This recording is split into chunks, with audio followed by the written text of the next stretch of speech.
Eh bien bonjour, bonsoir, j'espère que vous allez bien, c'est Flo. Aujourd'hui on se retrouve pour la review du chapitre 304 de Blue Lock qui s'intitule Le patron des rêves. Oui, vous l'aurez vu, les spoilers, les leaks sont sortis tellement en retard, c'est un truc de fou parce que les leakers ont eu des empêchements.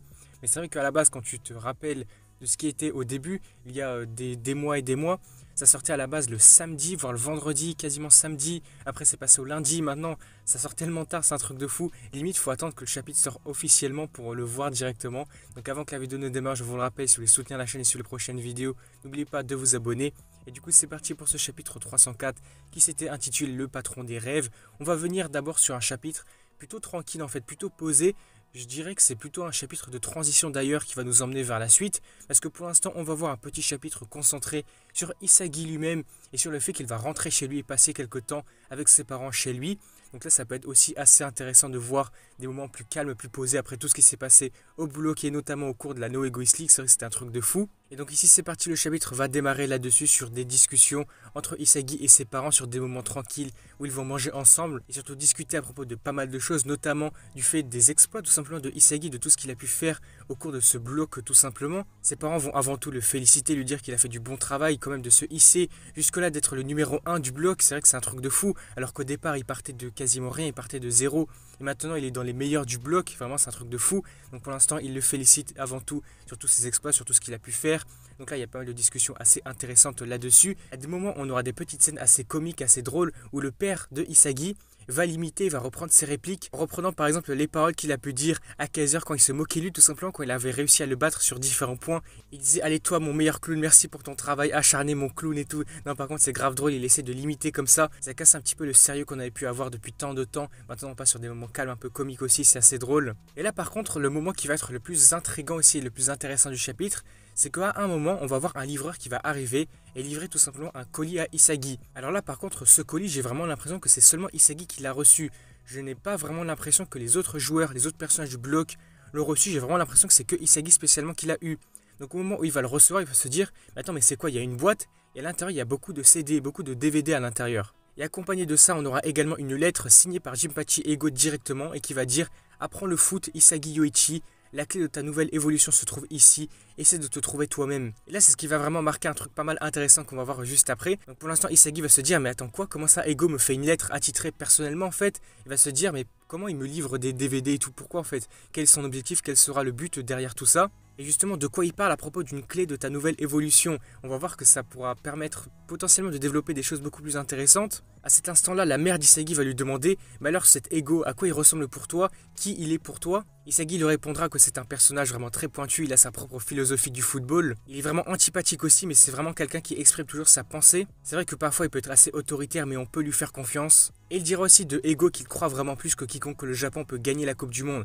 C'est vraiment justement pour ça qu'il avait créé le bloc à la base, forcément, de devenir le meilleur du Japon, de créer la meilleure équipe. Donc forcément qu'il y croit, c'est un petit peu logique aussi forcément. Et maintenant il va terminer là-dessus sur Ego et Jinpachi en disant que ce gars est vraiment le plus intéressant et fou dans ce monde, c'est le patron de mes rêves. Donc quelque part j'ai vraiment l'impression que Isagi forcément le remercie énormément, c'est grâce à lui qu'il a pu en arriver jusqu'ici. Et que quelque part il se laisserait guider aussi grâce à lui. C'est aussi Ego forcément qui va les guider aussi quelque part pour devenir les meilleurs du Japon. Et j'imagine aussi surtout qu'il dit que c'est le patron de ses rêves, parce que c'est grâce à lui qu'il a pu repoursuivre finalement ce rêve de devenir le meilleur du Japon, parce qu'à la base il avait tout perdu, il s'était retrouvé en finale, il avait fait la passe à un de ses coéquipiers, il n'avait pas marqué. Donc là il s'était dit mais si j'avais tiré, est-ce que si j'étais un égoïste, bon finalement comme la philosophie du bloc, est-ce que ça aurait pu changer? Il avait tout perdu. Et donc là depuis qu'il avait été invité au bloc, tout a changé forcément. Donc maintenant il le remercie énormément. Après tous ces instants là, on va passer sur une chose, un point qui peut être aussi hyper intéressant et vraiment intriguant en fait pour le coup. Ça suscite vraiment pas mal de théories et d'avis, selon la communauté, différentes personnes pensaient ça. Donc en fait on va voir les parents de Isagi qui vont répéter à plusieurs reprises. En fait, peu importe à quel point tu vas changer, tu changeras dans l'avenir. Nous, tes parents, resteront toujours ta famille. Peu importe à quel point tu te développeras, tu évolueras, forcément tu devras te battre contre des adversaires encore plus forts. Tu devras les blesser et briser leurs rêves. Mais nous te regarderons toujours de la même façon pour que, quoi qu'il arrive, tu puisses toujours rentrer à la maison aux côtés de tes parents et de ta famille. Et donc ici, c'est vraiment le point important. En fait, pourquoi les parents insistent sur le fait que Isagi pourrait changer à l'avenir et qu'ils le regarderont toujours de la même façon, qu'ils resteront toujours sa famille. Peu importe à quel point il changera, il se développera, évoluera. Et c'est ce que j'avais vu à pas mal de reprises aussi sur les réseaux depuis les premiers leaks. En fait, il y a pas mal de théories qui commencent à se créer vis-à-vis du potentiel downfall de Isagi. Est-ce que Isagi pour l'instant va prendre trop la confiance, va essayer de trop se développer, va prendre trop la confiance peut-être, et que pendant la Coupe du Monde U20, il va perdre vraiment, il va se heurter à un mur immense et qu'il va perdre, il y aura vraiment un downfall de Isagi un petit peu comme Nagi. Est-ce que vraiment ce point qui a été abordé par ses parents serait un potentiel teasing, un potentiel foreshadowing sur un potentiel downfall de Isagi? Je ne sais pas.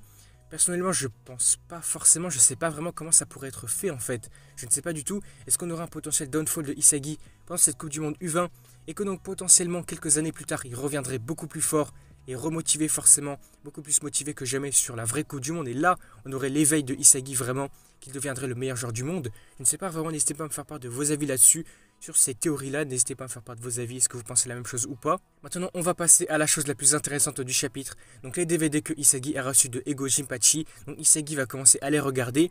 Il va se rendre compte qu'en fait, ces différentes scènes issues des différents matchs des précédentes Coupes du Monde. Et surtout, il va se rendre compte que ce n'est pas une scène précise qu'il doit retenir, ce n'est pas des gestes techniques qu'il doit retenir, c'est vraiment un petit peu tout, c'est le tout au global, mais c'est surtout des moments, des instants qui vont faire changer le cours du match. Ce sont vraiment les moments forts qui vont bousculer la tournure du match. Ici, Isagi comprend vraiment que ce sont des passes, des dribbles qui inspirent vraiment le terrain, des styles de jeu du monde entier qui ont été choisis par Ego. Et donc là, potentiellement que Ego veut lui apprendre tout ça, c'est un style qui doit se créer. Il veut lui montrer aussi quelque part le niveau, le style de jeu des joueurs à la scène mondiale. Et là, on aura donc une double page qui est juste magnifique. Isagi qui, inspiré par tout ce qu'il voit avec des pièces de puzzle de partout, il va dire le monde déborde de joueurs que je ne connais toujours pas. C'est hyper intéressant, c'est hyper amusant, j'ai envie de développer, d'implanter de nouvelles inspirations. Je veux atteindre son niveau de pensée, celui de Ego Jinpachi.